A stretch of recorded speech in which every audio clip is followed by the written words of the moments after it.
They say curiosity killed the cat, but what they don't tell you is what curiosity does to people who venture too deep into the darkest corners of the internet. My name doesn't matter anymore. What matters is the warning I need to give you. This is the story of how I found something on the Darknet that found me back. It started 3 months ago. I was a cybersecurity researcher, or at least that's what I told myself. In reality, I was just another thrill seeker, diving into the encrypted layers of the dark web, looking for something to make my mundane life feel dangerous. I had seen the marketplaces, the forums, the conspiracy theories. I thought I had seen it all. I was wrong. One night, around 2 in the morning, I was browsing through a particularly obscure forum. The kind of place where even the regular Darknet users warned you not to go. It was called The Basement, and it required 3 different invitation codes just to access. I had spent weeks earning the trust of anonymous users to get those codes. The forum was mostly dead. Occasional posts about government conspiracies, alleged leaked documents, the usual paranoid rambling. But then I saw a thread that had been pinned to the top. It had no title, just a series of numbers. 39.7456 minus 104.9892.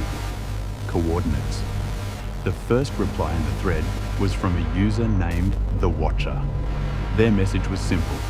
The Red Room is real. But you don't find it, it finds you. I had heard about Red Rooms before. Urban legends of the Darknet.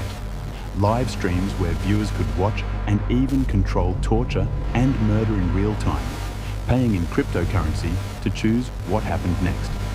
Every cybersecurity expert agreed they were myths, creepypasta designed to scare newcomers away from the dark web. But something about this post felt different. I clicked on the Watcher's profile. They had been a member for 7 years, but had only made 12 posts total. Every single post was in threads about the Red Room. Every single post was a warning. I watched once, one post read. That was 5 years ago. They still watch me. Another, don't look for the door with the red handle. If you see it, close your browser immediately. I should have stopped there. I should have closed my laptop and never thought about it again. But you know what they say about curiosity. I spent the next week digging.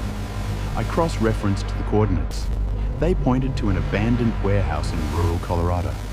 I searched through archived forum posts, pieced together fragments of conversations that had been deliberately obscured. And then, on the 7th night, I received a private message. It was from the Watcher. "You've been asking questions," the message said. Questions have a way of being answered in places like this. Are you sure you want to know? My hands were shaking as I typed back, yes. 3 minutes passed. Then, tonight, use Tor. Clear your cache. At exactly 3:33 a.m., type this URL into your browser. What followed was a string of random characters, seemingly meaningless. But I copied it down. One more thing. The final message read, "Whatever you see, don't try to leave before it's over." They can see when you disconnect. They remember I waited until 3:30 a.m. I told myself I would chicken out, that I would go to bed and forget this whole thing. But at 3:29, I was sitting at my computer, Tor browser open, my finger hovering over the enter key. At exactly 3:33, I pressed it. The page took forever to load. My screen was black, except for a small loading circle. I could hear my own heartbeat in the silence of my apartment. And then, suddenly, the video feed appeared. It was a room. Small, maybe 10 feet by 10 feet. The walls were painted dark red, almost brown in the dim lighting. There was a single chair in the center, metal with restraints on the arms and legs. The camera angle was high, looking down at the chair from a corner of the room. The chair was empty. Below the video feed was a chat box, scrolling with messages. Usernames I didn't recognize, speaking in fragments. How much this time? Is it starting soon? I paid for premium access. I want to choose. My stomach turned. This couldn't be real. It had to be some kind of elaborate roleplay, some sick fantasy forum. But then I noticed the timestamp in the corner of the video feed. It was live, happening right now. A door opened in the feed. I couldn't see it clearly because it was off camera, but I heard it. Heavy metal scraping against concrete. Someone was pushed into view. It was a woman, maybe 30 years old, wearing casual clothes, jeans and a sweater. She looked confused, terrified. There was a bag over her head. Two figures in black tactical gear guided her to the chair. Their faces were covered. They moved with military precision. They sat her down, strapped her in, removed the bag from her head. She was crying, hyperventilating, looking around the room with wild eyes. She was trying to speak, but the words came out as gasps. Please, please, where am I? Please let me go. The chat exploded with messages. She's perfect. How much to make her scream? I have 1,500. What does that get me? I wanted to close the browser.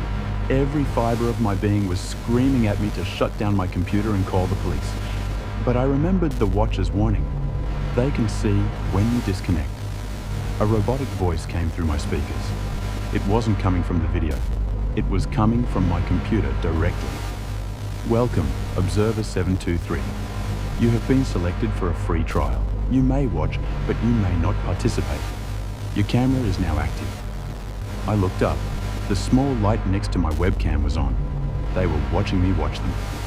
The feed continued. One of the figures in black approached the woman with something in their hand. I couldn't see what it was. The chat was placing bids, numbers scrolling faster than I could read. And then I noticed something in the background of the video. On the dark red wall behind the chair, partially hidden in shadow, was a symbol. It looked like 3 interlocking circles with lines extending outward. I had seen it before, somewhere in the depths of my research. The woman in the chair was sobbing now, begging. I have a daughter. Please. She's only 6. Please, I couldn't take it anymore.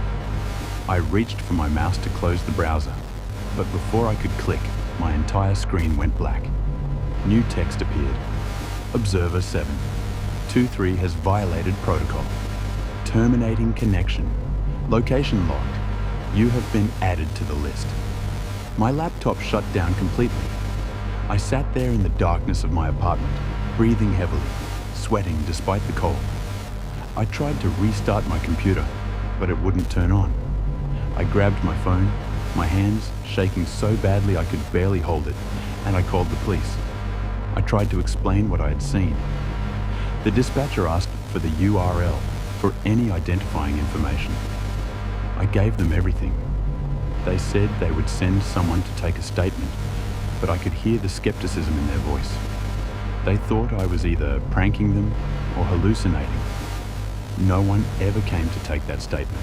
That was 3 months ago. My laptop never worked again. I took it to 3 different repair shops. Every technician said the same thing. The hard drive had been completely wiped. Not formatted, wiped. As if every bit of data had been systematically destroyed.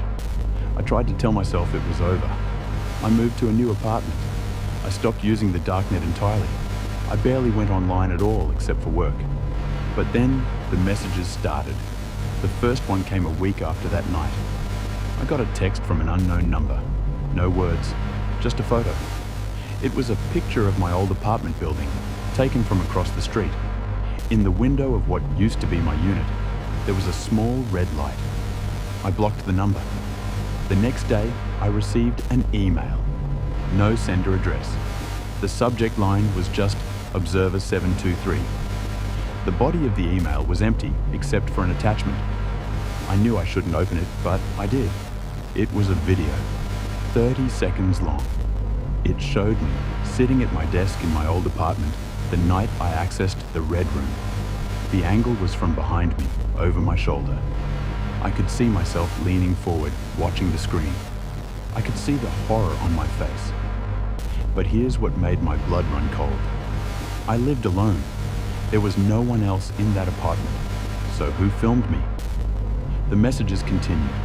Different numbers, different email addresses. Sometimes photos of places I had been that day. Sometimes just coordinates. Once, I received a package at my new address. Inside was a small USB drive. I threw it away without plugging it in. Last week, I got a phone call at 4 in the morning. I answered without thinking. There was breathing on the other end, slow and measured, and then that same robotic voice from the video stream. Observer 723, you were warned. The Red Room doesn't forget. We'll be seeing you soon. The call disconnected. I went to the police again. I brought printouts of the messages, screenshots, everything. They filed a report about harassment, but I could tell they didn't take it seriously. One officer suggested I might be experiencing paranoid delusions brought on by stress. He recommended I see a therapist. Maybe he's right. Maybe I am going crazy.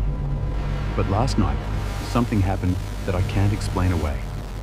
I came home from work around 9 p.m. My apartment was dark. I flipped on the lights and immediately noticed that something was different. My furniture had been moved. Not dramatically, just slightly. My couch was 3 inches to the left. My coffee table had been rotated. The books on my shelf were in a different order. And on my desk, right next to my new laptop, was a single red door handle. Just the handle. No door. It was sitting there like a business card, a calling card. Underneath it was a note written in printed text. Tonight, 3:33.